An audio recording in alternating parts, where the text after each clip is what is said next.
Avant, quand on était petit, on allait jouer derrière. Il y avait un gros poirier dans le coin. On faisait le tour de la maison. Mais là, maintenant, c'est impossible de faire le tour. Donc, c'est prévu qu'on nous enlève de là. Je suis tout à fait d'accord de sortir de là, mais si c'est pour payer un loyer, c'est même pas la peine. La maison, elle n'est pas vieille.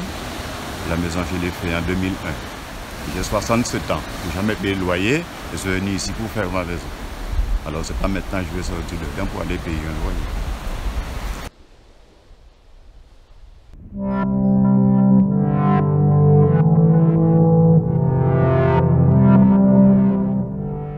L'idée, en tout cas, principale pour nous, c'est de protéger les usagers, les retirer dans des secteurs exposés. On ne souhaite pas forcer le passage à tout prix. L'idée, c'est qu'on soit dans un partenariat de travail aussi bien entre les collectivités, les services de l'État, et trouver une solution d'équilibre qui soit la plus appropriée pour l'usager. On est conscient que le déracinement ou encore l'emplacement, le lien fort qu'ils ont avec ce foncier, où ils ont connu la naissance de leurs enfants, ils ont investi des moyens humains et financiers pour la construction de leurs biens, est fort. Donc c'est vrai qu'aujourd'hui, on ne souhaite pas intervenir de manière intransigeante et arriver en tant que service de l'État et relocaliser de force des personnes exposées.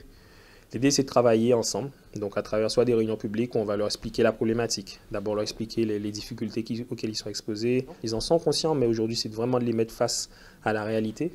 Il y a une permanence qui est mise en place qui permet en tout cas de rester à l'écoute, d'analyser la situation sociale de tout un chacun, de recueillir les désirata de tout un chacun. Donc en fonction de la population, on sait qu'ils peuvent avoir besoin d'un accès à un jardin, donc on peut se diriger vers plutôt vers des notions de petites villas ou bien encore de proximité familiale. Donc c'est des réflexions qui sont plus analysées dans du long terme en fonction de la situation sociale en fait, de la population exposée. Donc l'accompagnement peut être de plusieurs types. C'est vrai qu'on peut avoir une solution de bien locatif qui sera associée à un montant qui sera lié en fait au potentiel financier de chaque famille. Mais il existe en fait quand même la proposition de devenir propriétaire. Donc là encore une fois, en fonction des biens, en fonction des moyens financiers des usagers, on va y associer un outil social, donc qui sera dans certains cas analysé par la maîtrise d'œuvre urbaine sociale, qui lui va le faire une proposition. C'est des montages qui permettent, par rapport au service de l'État, aux différents financements possibles, de trouver des outils qui permettent de prétendre, dans certains cas, puisque c'est au cas par cas, à l'obtention d'un bien.